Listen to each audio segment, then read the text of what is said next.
My name is Renee Calloway. I'm 38 years old, and not long ago I sat at the respondent's table in a county courtroom while a lawyer in a suit worth more than my car called me a kidnapper, while the 3 children I had raised for 12 years were named, out loud, as my victims. Across the aisle, my sister wept into a tissue she never actually used.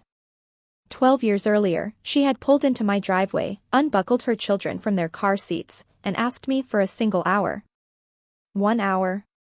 What I got instead was 12 years of fevers and forgotten permission slips and children who woke up screaming from dreams they couldn't explain. What she got was a head start on a whole new life. Now she was back. Fresh blowout, a hired lawyer, and a filing that claimed I had stolen her family out from under her. But there was something none of them knew was sitting in my bag that day. Underneath my checkbook, wrapped and sealed, 11 years old, never once opened, an envelope with a city's name inked across the corner. What happened when a judge finally broke that seal, what he asked me, and what I said back, I promise you, that's coming. Stay with me. Welcome to Calm Drama Stories, where quiet women finally tell the loudest stories of their lives, stories about family, about betrayal, and about the people who choose, again and again, to stay.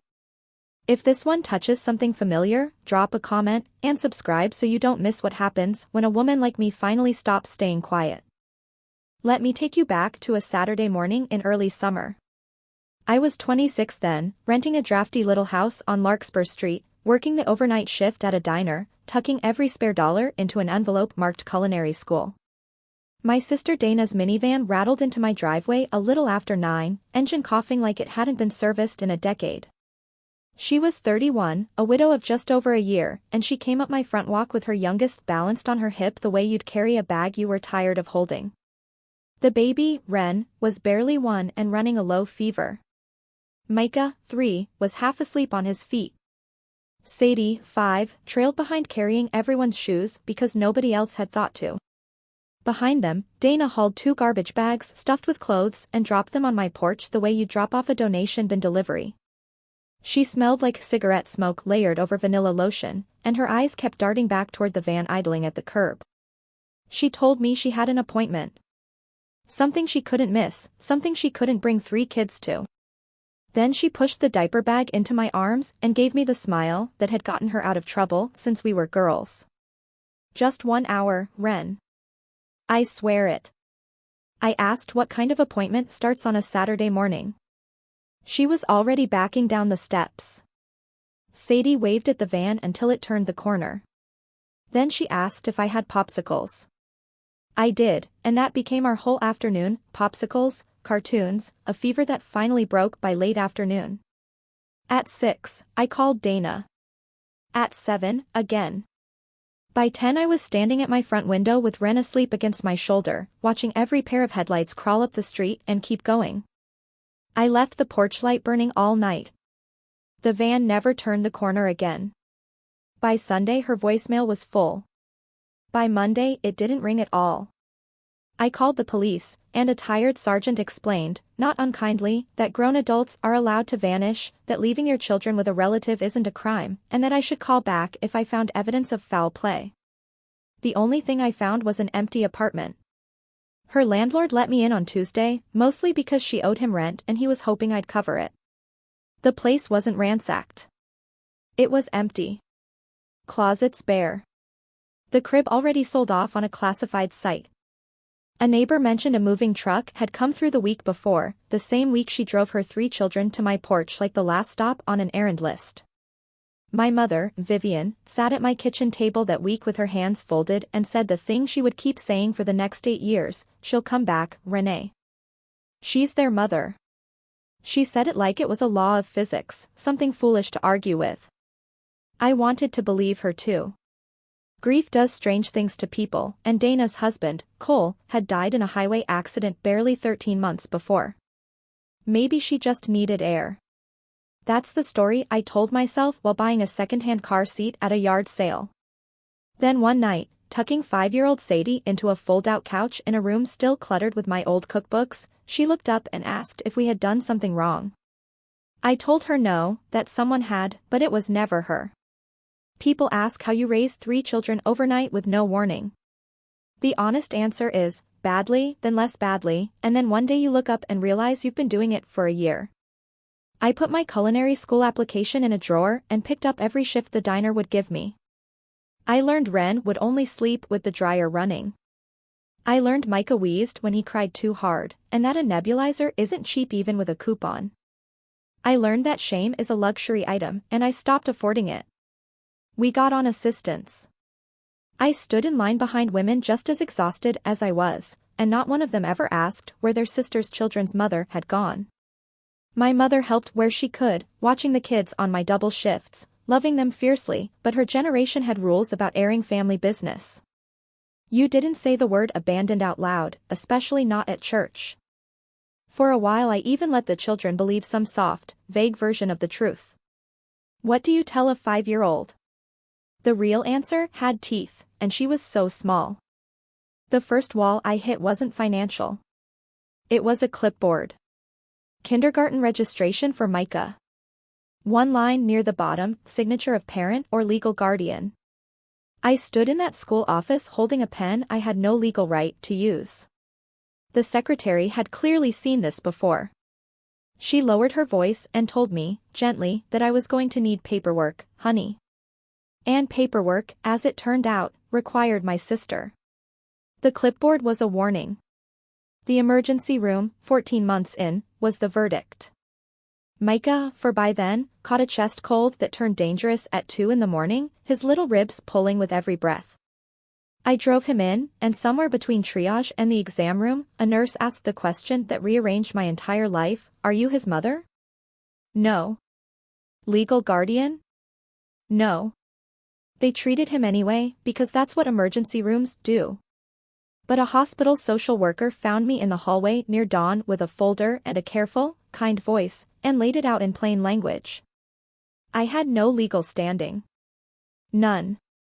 I couldn't consent to surgery. I couldn't enroll them in school, insure them, or protect them from anyone who decided to make trouble.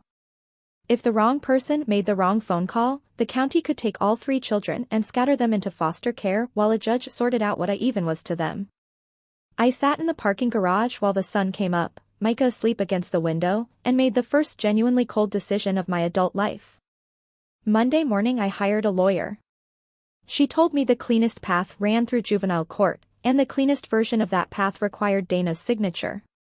Nobody had heard from my sister in over a year, so I hired a private investigator too. He found her in 9 days, working a lounge outside a city 3 states away, under her maiden name. I emptied what was left of my culinary school fund and drove 900 miles. She agreed to meet me at a roadside motel because she didn't want me anywhere near where she actually lived. 14 months had made her look both better and worse, new nails, an expensive jacket, and eyes that had already checked out of our family like a room she'd stopped paying rent on. I laid the papers on the little table by the window. Consent to legal custody. A mobile notary was coming at 3. Dana flipped through the pages like a restaurant menu. She didn't ask about Ren's fever or Micah's lungs or whether Sadie still carried everyone's shoes. She asked what was in it for her. I want to be careful here, because this is the part one kept sealed for 11 years, and I'm going to keep it sealed just a little longer. There was a price. She wrote it down herself, in the same looping handwriting our mother used to praise. I read it, and something in me went very quiet and never got loud again. I paid it. The notary arrived, watched her sign, stamped the page. As I slid the folder into my bag, Dana lit a cigarette and smiled at me through the smoke. You always did want to play house with my kids. Congratulations. I stopped at the door and told her the plain truth. I'm not playing anything. I'm just the one who stayed. Then I drove 900 miles home with a folder on the passenger seat worth more than my car, pulled into my driveway near midnight, and stood in the doorway of the kids' room just listening to them breathe. What she made me trade for that signature, I'll tell you when I can finally say it out loud. We're not there yet. The court granted me legal custody that fall, and the next decade unfolded the way bread rises, slowly, and then all at once. I'll be honest about one thing, I did try to close the door for good. 5 years in, I filed to terminate her parental rights entirely so I could adopt the children outright.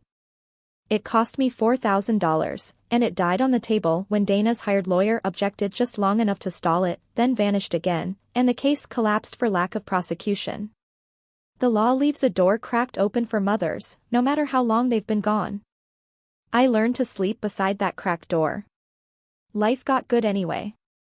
I opened a bakery, Marigold, 6 years ago, on a small business loan and a secondhand stand mixer I named Gladys. I bought the house on Larkspur Street outright 5 years ago, the very same one, because those kids had already survived enough upheaval without adding a new address to the list. I packed something close to 4,000 school lunches. I sat through stomach flus and a broken wrist and 2 science fairs and 1 heartbreak that required emergency pancakes at 11 p.m. The kids called me Ron, and I never once asked them for anything more than that. And every year, always in early summer, 1 blank postcard arrived in my mailbox. No signature, no message, a beach 1 year, a casino the next, a snowy mountain after that. The first one terrified me enough to call my lawyer, but there's nothing legally actionable about a blank rectangle of cardstock. So I stopped telling anyone. I kept them bundled with a rubber band in the junk drawer and tried very hard not to think too closely about what they meant. Someone out there had our address. Someone was keeping track. 1 postcard a year, saying absolutely nothing. 8 months ago, my mother had a stroke at her own kitchen table, a crossword half finished, the kettle still warm. She was 71. At the funeral, Ren gripped my hand so tightly my ring left a mark. I kept thinking that my mother had died, still believing, somewhere underneath everything, that her other daughter would walk in late, the way she was always late to everything. She didn't come. The will surprised no one who'd watched my mother's final years unfold. The old farmhouse on the edge of town, roughly $300,000 in life insurance, and a lifetime of frugal living, all of it placed into a trust for her 3 grandchildren, for college, for a real start in life. I was named trustee. Dana's name appeared exactly once, in the kind of sentence lawyers write when someone has been carefully considered and just as carefully excluded. But here's what nobody tells you about probate: the law is thorough. Every heir has to be notified, even the ones who were cut out, even the ones who vanished. A certified letter went out to my sister's last known address and got forwarded, who knows how many times, like a flare fired out over dark water. For 3 months, nothing came back. I finished probating the estate. I mowed the farmhouse lawn myself. I kept the trust accounts clean enough to eat off. I let myself believe the flare had simply sunk. Then, on a Tuesday morning, a rental car parked outside Marigold Bakery, and a woman in a white wool coat and oversized sunglasses stepped out, and my hands recognized her before my eyes caught up, going cold against the pans I was proofing. 12 years. Not a phone call. Not a birthday card. Not a word at our mother's grave. She pushed open my door like any other customer and said, "Hello, Ren." She looked expensive and rented, both at once, like the car. Under the salon polish, though, she was still my sister. Same tilt of the head when she wanted something. The morning rush had cleared out, it was just the ovens, the 2 of us, and 12 years walking straight toward my counter. She performed it well, I'll give her that. Eyes glassy right on cue. She told me she'd been sick, that she'd spent years getting better, that she was finally in a place, her words, where she could be what her children needed. She said she thought about them every single day. I looked at her fresh manicure while she said it. I thought about the junk drawer full of blank postcards, and I asked her one question: where were you when Mom was buried? She blinked, and for half a second the performance faltered. Then she leaned on my counter, dropped her voice, and got to the point. She wanted her babies back. Sadie's 17, I told her. Ren was 2 blocks away doing pre-algebra homework in a bedroom I had painted twice. I felt the old heat climb up my neck and set it down, the way 12 years of practice had taught me to. I told her the kids had school and routines and an actual life, and none of it was up for negotiation across my pastry case.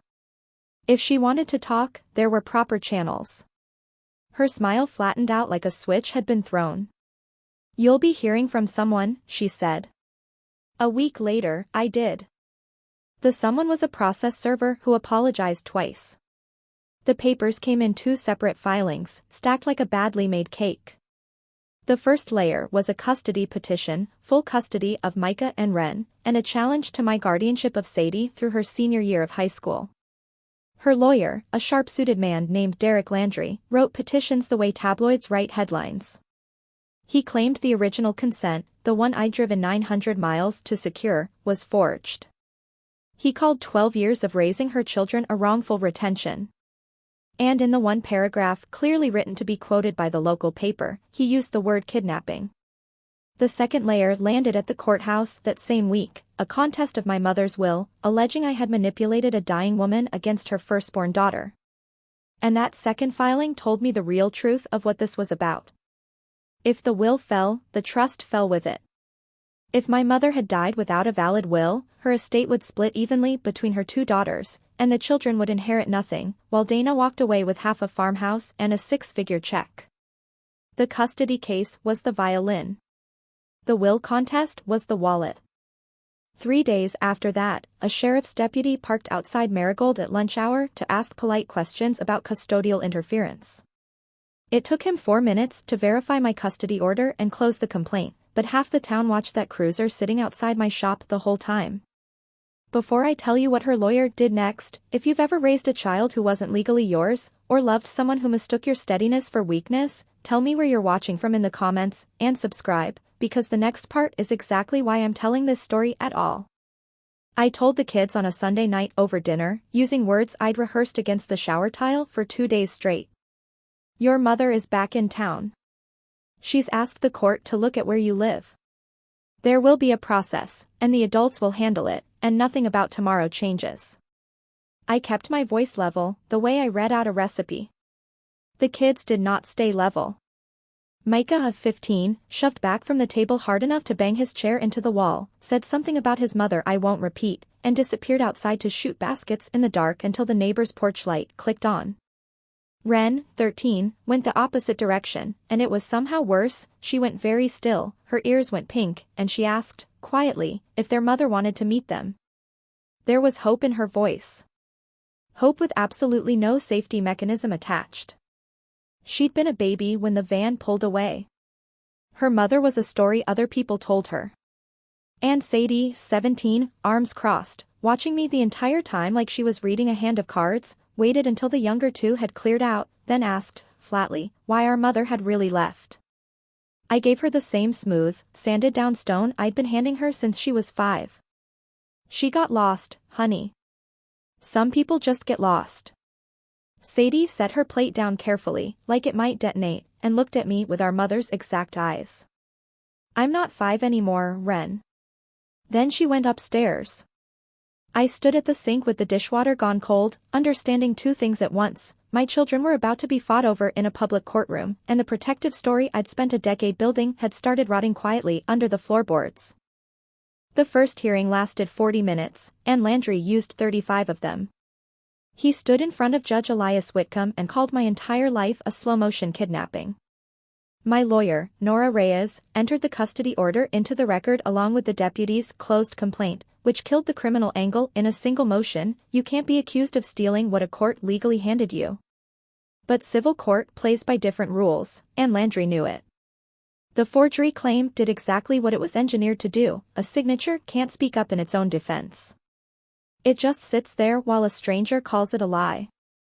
The judge ordered a handwriting expert, appointed a guardian ad litem named Faye Kessler to represent the children's interests, and, because the law tends to give mothers the benefit of the doubt even a dozen years late, granted Dana 2 hours of supervised visitation a week at a family services center. 2 hours a week doesn't sound like much, until you've had every single hour for 12 years. Then it feels like a hole drilled straight through the bottom of a boat. Afterward, in the parking lot, Nora asked me the question good lawyers always ask early. The consent form is strong, but they're going to swear under oath it's fake. Do you have anything else from that day? Anything at all? I stared at a crack in the asphalt for a long time. I have something, I finally said. I'd rather not use it. She studied me the way she studied evidence. Whatever it is, don't lose it. I didn't tell her it had already spent 11 years locked in a fireproof box, waiting for exactly this moment. The Family Services Center has a playroom with a wide observation window built for exactly this kind of situation. I stood on the wrong side of that glass and watched my sister meet her own children for the first time in 12 years. She was magnificent. I say that with a flat voice and a completely straight face. She arrived with gifts that proved someone had done real homework, the exact sneakers Micah had posted about online, a sketchbook in the precise brand Ren saved up for, a vintage band shirt for Sadie featuring the exact poster hanging over her bed. Social media is a gift registry, if you're shameless enough to use it that way. She cried at all the right moments and stopped exactly on cue. Ren lit up like a struck match, sliding closer and closer, showing off a phone full of drawings while Dana leaned in, delighted by every single swipe. Micah held out as a statue for maybe 20 minutes before thawing, because 15-year-old boys are not built to resist a beautiful woman handing them the perfect sneakers and calling them tall. Only Sadie stayed composed, upright, polite, answering questions like a witness under oath. Here's the part one told no one for weeks. Before Dana walked into that playroom, I'd watched her through a second window in the hallway, where she didn't know she had an audience. Her hands were shaking. She pressed them flat against her coat, twice, like smoothing a tablecloth.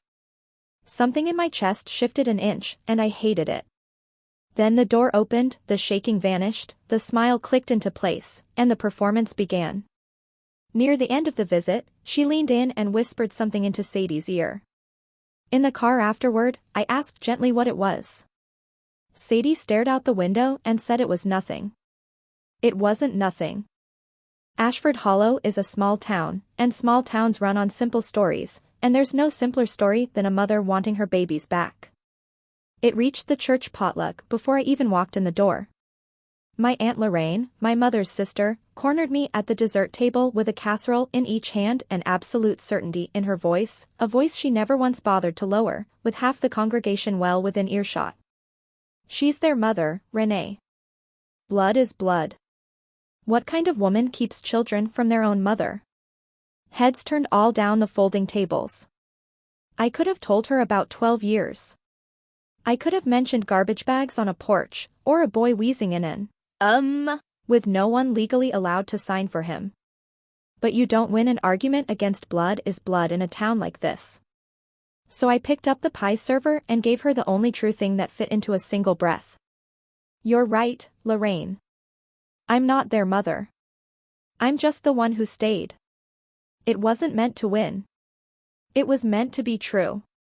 That week the bakery felt the tide turn. A wedding cake order cancelled by voicemail with no reason given. A couple of one-star reviews from accounts that had never reviewed anything but me. Regulars who suddenly started getting their coffee across the street. You can't fight a town's instincts.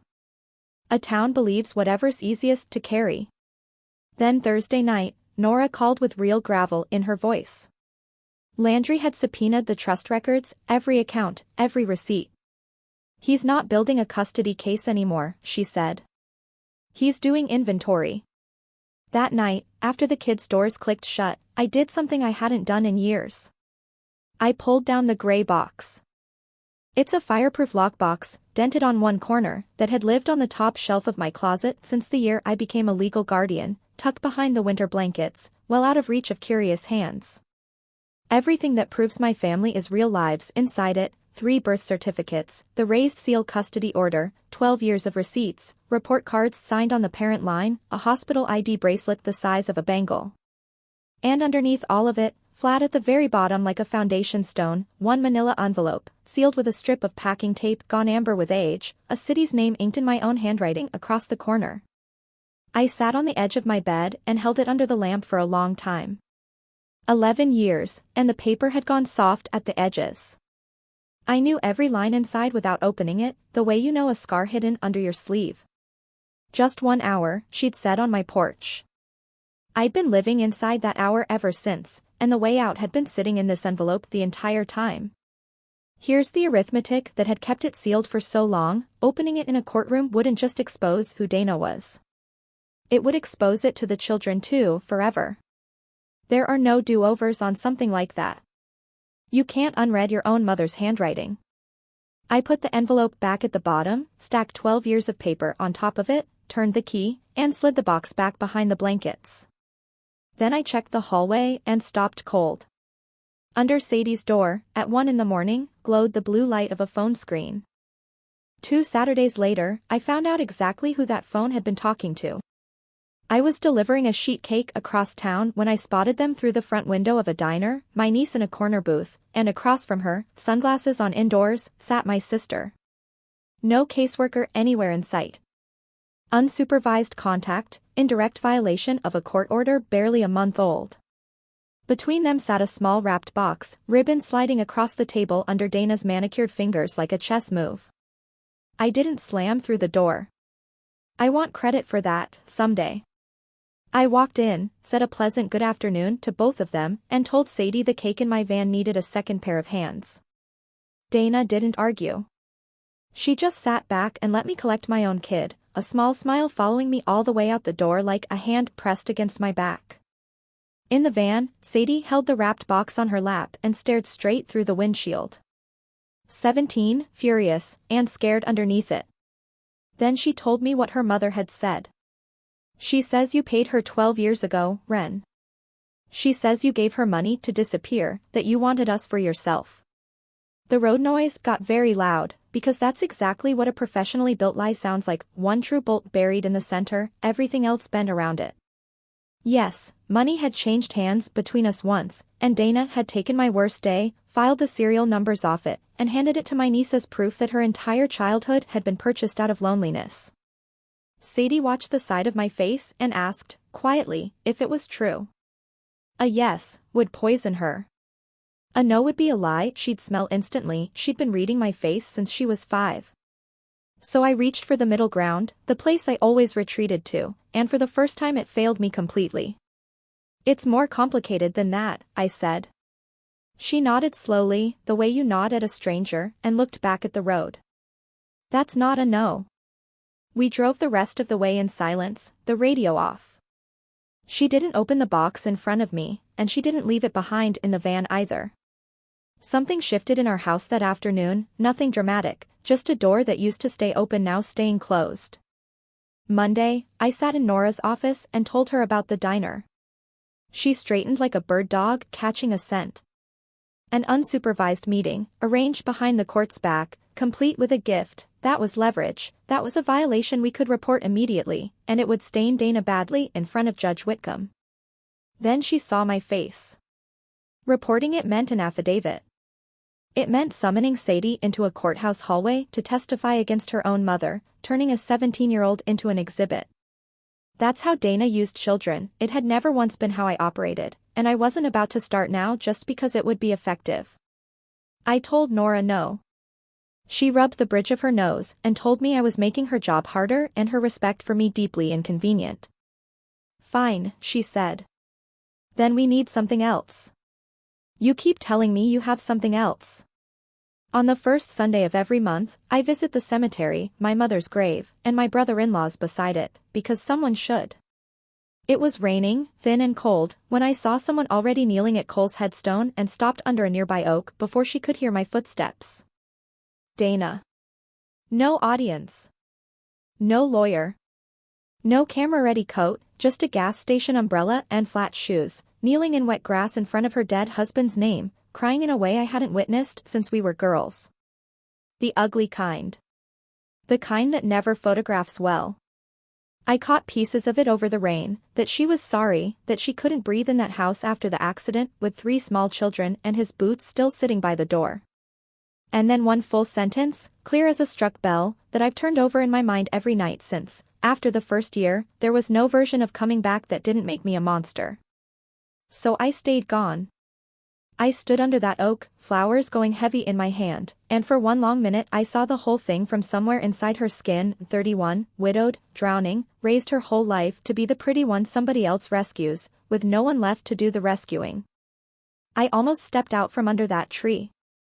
I almost said her name the old way, without armor around it. Then she stood, brushed off her knees, looked down at the headstone, and her voice snapped back into the one from my bakery. That house should have been half mine, she told her dead husband. Mom owed me that. She fixed her collar and walked back to the rental car through the rain. I stayed under that oak until she was gone, set the flowers down, and stopped feeling like the monster in this story. Depositions happen in conference rooms with terrible coffee, and Landry ran mine like a man carefully carving a roast, small slices, no rush. When did I take possession of the children? He asked, as if they were furniture. Had I ever restricted their contact with their mother? Had I benefited financially from my own mother's estate? Had I influenced the will? He stacked question after question, brick by brick, and then set the final one down with the flourish he'd clearly been saving. Isn't it true, Ms. Calloway, that you bought yourself 3 children for $15,000? The room went still. Nora's pen stopped moving.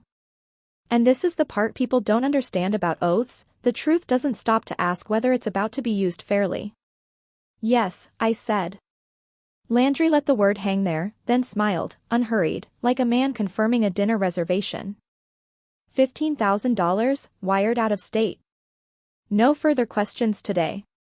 I watched the story assemble itself right there in that small room, the story he'd tell of full courtroom soon, the same one Dana had already whispered to my niece as inoculation. A lonely woman, aging out of her chances at a family of her own, finds her widowed sister at rock bottom, waves cash at her grief, buys her signature, and plays the martyr for 12 years on the strength of it. It was elegant. It was obscene. Every fact in it was mine, every joint quietly rewired to carry the opposite weight. In the parking lot, Nora was quiet for a while, then finally asked the question she'd been circling for a month. This thing you have and don't want to use, does it answer that? I met her eyes over the roof of my car. It answers everything, I said. That's exactly why the kids can never see it. Renee, she said, after today, the question isn't whether they hear it. It's whose mouth they hear it from. Nora laid out my 2 options the next morning with a legal pad and blunt honesty. Option 1, produce the envelope. It dismantles the forgery claim, reframes the money entirely, and very likely ends both cases at once, but it enters the public record, permanent and searchable, where 3 kids with library cards and Wi-Fi could someday read every line of it themselves. Option 2, keep it sealed and fight purely on character, 12 years of receipts against a grieving mother's tears in front of a judge trained by decades of habit to give mothers the benefit of the doubt. She wouldn't tell me which to choose. Good lawyers never do. They just make sure you understand you can't later pretend you didn't know the cost of each door. That same week, Faye Kessler, the Guardian ad litem, came to conduct her interviews, a calm woman in sensible shoes carrying a canvas tote. She walked through my house, noted the growth chart penciled inside the pantry door, the shelf lined with science fair ribbons. She spoke to each child alone with the living room door cracked per protocol, while I stood in the kitchen not listening so hard my ears rang. Micah came out in 8 minutes. Sadie took 20 and left with her jaw set. Ren took half an hour and emerged clutching her sketchbook to her chest, hovering near the sink where I stood. She balanced on the edge of a question for a moment before asking it. Did Mom ever try to come back? Even once? 12 years of protecting her, and the kindest sentence I'd ever built stuck in my throat and refused to come out, because Sadie was leaning in the doorway watching me, and one more smooth stone would cost me both of my girls. The mail saved me that day. I'm not proud of that. A certified letter arrived from Landry's office, titled Confidential Settlement Proposal, and it turned out to be the single most honest document my sister ever produced, because it was built entirely out of numbers instead of feelings. She would withdraw the custody petition. She would drop the will contest. She would sign a full, permanent, notarized surrender of her parental rights, consenting to adoption, the exact document I'd been chasing for a decade. In exchange, $80,000, from me personally, not the trust. Nora flagged that immediately, because even Landry knew better, plus my resignation as trustee in favor of a neutral corporate fiduciary. Nora read it twice and said, flatly, that it was the cheapest thing anyone would ever offer me. She wasn't wrong. $80,000 was my bakery's entire line of credit plus most of my home equity plus every dollar I'd saved since painful, possible, and final. No trial. No exhibit. No 17-year-old reading her mother's handwriting in a public court file. Ren would keep her soft-focused mother who simply got lost. Sadie would never have to watch me prove exactly what I'd paid for. The envelope could rot, sealed, in the gray box until the day I died. All it required was doing the exact same thing I'd done 11 years earlier, at more than 5 times the price. Pay her. Seal it. Call the silence protection. Wait for the next certified letter in 5 years, or 10, when the silence came due for renewal. Would you have paid it? Be honest with yourself. Tell me in the comments, and subscribe before you decide, because what I chose instead changed all 4 of our lives. I told Nora I needed one night to think it over. She told me to take 2. I only needed the 1. I sat at my kitchen table with the checkbook open under a lamp that made a small island out of the entire decision. I'd already done the math on the back of a napkin. I could cover it, barely, ugly, with the line of credit and a second mortgage. My hand already knew how to write those numbers. It had done it before. I sat there so long the furnace cycled twice. Around midnight, the stairs creaked, and Sadie came down, not toward the refrigerator, but toward the chair across from me, which she hadn't done in weeks. She looked at the checkbook, and at the letter beside it that I hadn't hidden fast enough, and read the whole battlefield in about 4 seconds, because she's mine, even in the ways that are inconvenient. That's what she really came for, she said. Not a question. I didn't insult her by pretending otherwise. Then Sadie leaned forward, elbows on the table, and dismantled my entire plan in a single breath. If you pay her again, she'll just come back again. You know that, right? The word again sat there between us, completely at home. I realized she'd known since the diner, maybe longer, and had simply been waiting to see what I'd do with the truth this time. Then she said the sentence that ended 11 years of policy at that kitchen table. Stop protecting me from my own life, Ren. 17 years old. She got up, squeezed my shoulder the way I do to her when she's sick, and went back to bed. I sat with the lamp and the checkbook a while longer, just to be sure. Then I closed the checkbook. At 3 in the morning, I stood in my closet doorway, staring up at the gray box behind the blankets. At 9 the next morning, I set the gray box on Nora's desk, still cold from riding in my trunk. I told her, no settlement. I heard my own voice say it the way I call out oven temperatures, flat, exact, not up for discussion. I bought her silence once. It expired. I'm done renting my family back 1 decade at a time. I turned the key, lifted out the manila envelope with the city name inked on the corner, and for the first time in 11 years, said out loud, in front of my lawyer, exactly what was inside. Nora didn't touch it right away. Good lawyers develop a reverence for paper, the same way bakers develop one for starter dough. She could sense what it would do. Then she walked me through the consequences at funeral pace, because she owed me that much. Once it hits the exhibit list, Landry sees it. Once it's evidence, it's public record. Sealing requests fail more often than they succeed. Reporters can pull it. Neighbors can pull it. And someday, 5 years, 10, the kids themselves could pull it, or some well-meaning stranger could pull it for them. Once it's in, Renee, they will read it. All of them. Someday. I'd already done that grieving at my kitchen table. Then they'll hear it from me first, I said. Every word, before that courtroom does. We declined the settlement in writing before lunch. Landry's reply came at 4:11 that afternoon, short even for him, we'll see you at trial. Bring the forgery. I read it twice, standing alone in my empty bakery with the chairs stacked on the tables, and felt a door swing shut behind me, the good, clean sound of a decision you can't take back. For 11 years I had guarded a secret. Starting now, I was simply early. The Guardian ad litem filed her report the week before trial, and Nora read me the important parts over the phone. The children are deeply and securely bonded to their aunt, whose home is the only stable one 2 of them have ever known. Removal would be devastating. Recommend the current arrangement continue. I finally exhaled somewhere around the 3rd sentence. Then Nora read the other line, the one aimed squarely at me. The Guardian's persistent lack of transparency with the children regarding their mother's departure is noted with concern.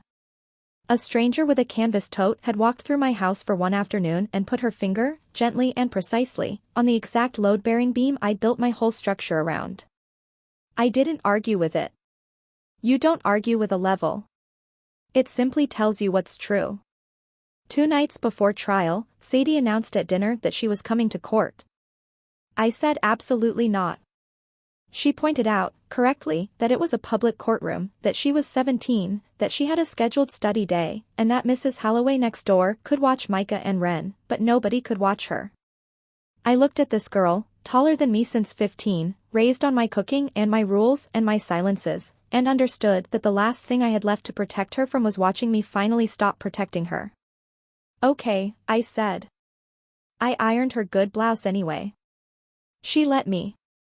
The night before trial, I didn't sleep, and I didn't try. I sat on the edge of my bed with the envelope in my lap, listening through the wall to Wren's white noise machine, the ocean sound she'd needed since she was 4. In 9 hours, whatever a judge decided, her mother was going to die a second death, and I was the one bringing the shovel. The county courthouse smells like old oak and radiator dust, and the ceiling fan has clicked on every 3rd rotation since roughly the Eisenhower administration. Judge Whitcomb presided.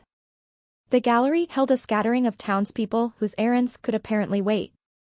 In the 2nd row, in her good blouse, sat Sadie, spine straight, hands folded, missing nothing. Dana took the stand in dove gray and delivered 40 minutes of the finest performance of her life. She'd been ill, she said, touching her collarbone at exactly the right moment to let the word do its own quiet insinuating. She'd gotten help, gotten steady, spent years trying to find her way back to her children. Then, chin trembling at precisely the right frequency, she found me at the respondents' table and told Judge Whitcomb the story I'd watched assembling itself for months. Her little sister had always wanted what she had. Her little sister had come to her at her absolute lowest, waving money, hungry for a family of her own. She paid me to disappear, Your Honor, she said, and when I refused to stay away, she threatened me. That signature they keep showing everyone, it isn't mine. She wept then, carefully, tissue hovering. I watched the gallery lean toward her like plants toward a window, and understood, with something like scientific calm, that she might actually win this.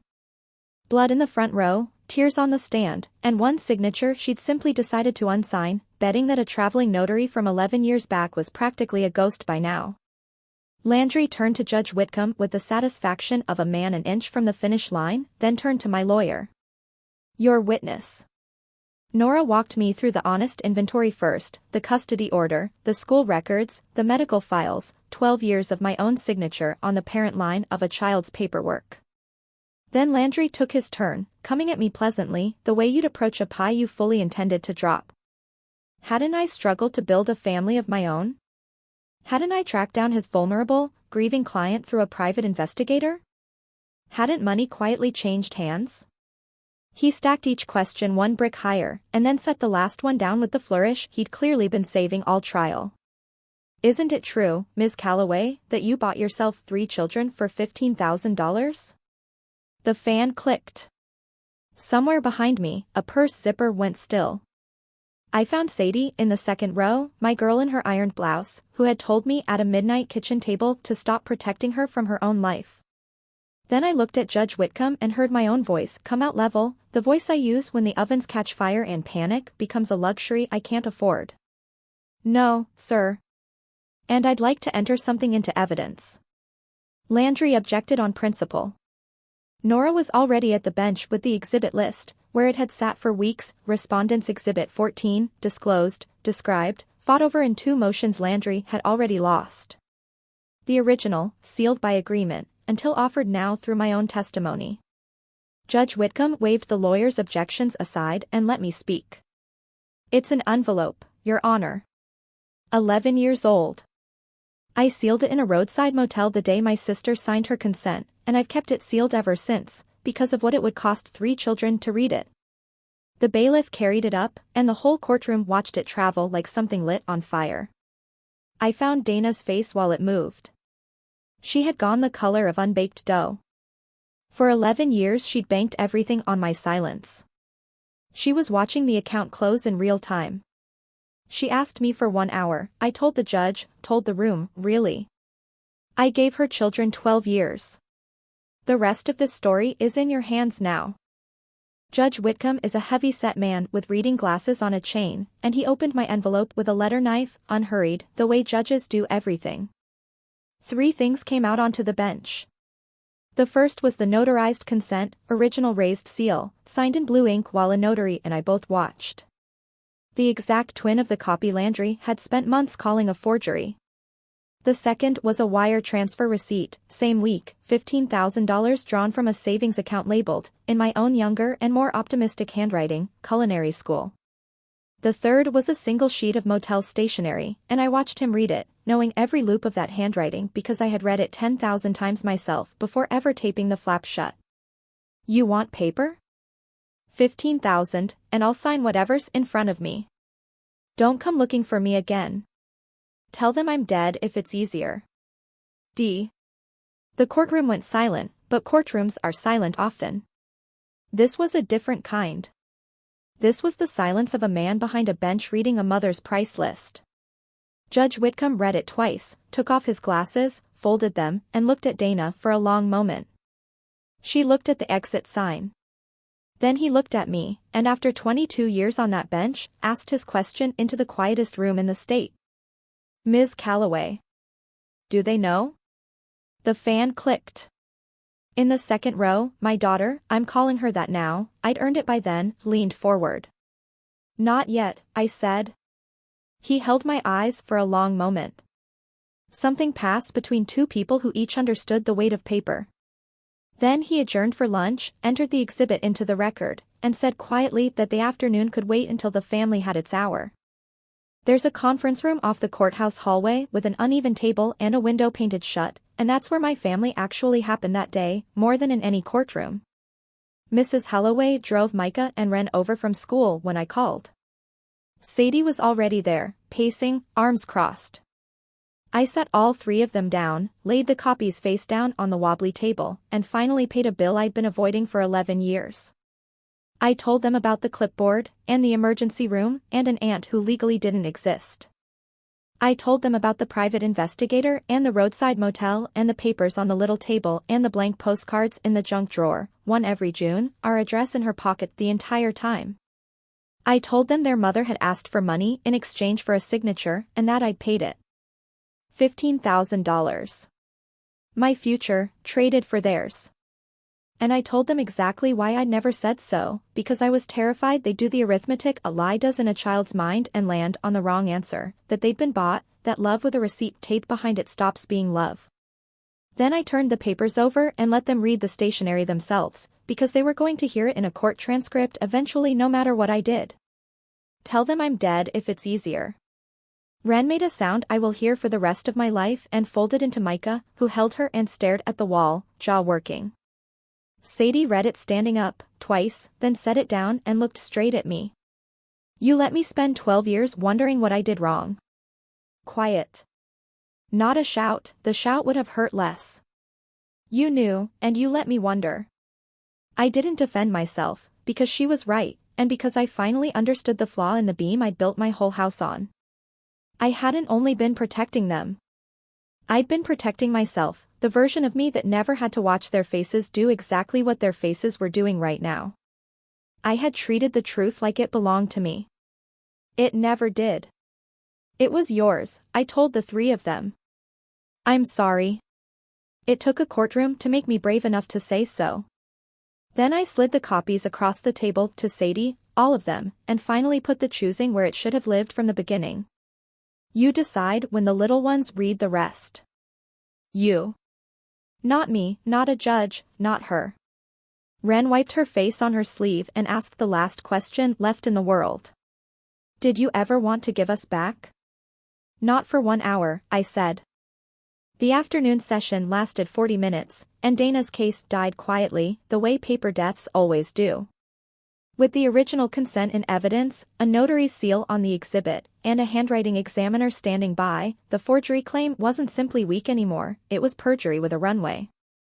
Landry saw it land. Lawyers can smell their own malpractice exposure from across a room. After a short whispered conference, his client withdrew the forgery allegation on the record, which meant conceding the signature, which meant conceding the note, which meant conceding the price. Judge Whitcomb denied the petition from the bench. He entered a formal finding of abandonment. 12 years, he said, without a single phone call, dollar, or birthday card isn't an illness and it isn't estrangement, it's a decision, renewed daily. He said the word decision like a gavel coming down. The will contest collapsed right along with it. You cannot claim your mother was manipulated against you while your own handwriting sits in the official record explaining exactly how she came to write it. He looked at my sister for a long, quiet moment and told her the court had rarely seen a parent so thoroughly compensated for a child's care as she'd been, at her own asking price. No handcuffs. No dramatic scene. Life doesn't usually give you that, and by then I'd stopped needing it. In the hallway afterward, Dana walked past us, Landry 3 careful steps behind. She slowed when she reached Sadie. My girl stood ramrod straight, wearing her grandmother's posture and my ironing, and looked at her mother the way you'd watch weather finally moving off toward the horizon. Dana's mouth opened, and whatever was behind it, she swallowed instead. She turned to me instead. For 2 full seconds the performance disappeared completely, and it was just my sister, tired, 43, holding her purse in both hands. You were always better at keeping things than I was, she said. Even them. Then she walked out through the double doors into the June sunlight, and the 3 kids watched her go, and not one of them took a single step in her direction. The clicking of that old fan was louder than their goodbye. 6 weeks later, with the abandonment finding entered into the record and Faye Kessler's blessing in the file, Nora filed to terminate Dana's parental rights and begin adoption proceedings for Micah and Ren. Nobody objected. Nobody even showed up. The certified notices came back signed by a stranger at a mail center 1,000 miles away. Sadie turned 18 that fall, which technically aged her out of the whole question, until she sat down at my kitchen table one Sunday evening, slid a printout across to me, and said, "File one for me too." Adult adoption. It exists. She'd researched it herself, the way she researches everything, 16 browser tabs deep. "And change my last name while you're at it," she added, and then, catching my expression, softened it. "You're not just the one who stayed, Ren. You're my mom. The paperwork's just running late." The paperwork was 12 years late, and I signed it anyway, and I did not manage to keep my hand steady while doing it, and nobody at that table held it against me. The gray box sits on the kitchen counter now, unlocked, mostly empty. The originals belong to a courthouse file in the county seat. The copies belong to Sadie, who keeps them somewhere her sister won't stumble onto by accident, and who checks with Ren's therapist, not me, about when the right time might come. That's her call to make now. We don't keep each other's truths hidden in this house anymore. We just keep each other. One June, a letter arrived addressed to all 3 kids, in that same looping handwriting, postmarked from far away. I didn't open it. I didn't screen it. I set it on the kitchen table next to the bills, told them what it was, and left the room. Through the door, I heard the 3 of them decide together, voices low, 3 kids who understood their mother far better than I'd ever let them, once. They put it in the junk drawer with the blank postcards and the still-wrapped, still-ribboned box from the diner. Unopened. Maybe someday. Their call. She asked me for 1 hour, 12 years ago, on a porch I still sweep every single morning. Her hour is finally up. And the kids, they know all of it now, every piece, and they're still here. If you take one thing from these 12 years, let it be this: blood can tell you where you came from, but it's the people who stay, who show up at 4 in the morning with a nebulizer, who tell you the truth even when it costs them the version of themselves they liked best. Those are the people who tell you where you actually belong. Family was never the name printed on a birth certificate. It's the name written on 4,000 lunch bags. It's whoever is still standing in the kitchen long after every set of headlights has kept on driving past. That's my story. 1 gray box. 1 sealed envelope. 1 question from a judge that finally broke a 12-year silence. If you've ever been the one who stayed, the one quietly carrying all of it alone, tell me your story in the comments, because somebody reading this tonight needs to hear it. Subscribe to before you go. There are more quiet women out here. And we're done being quiet.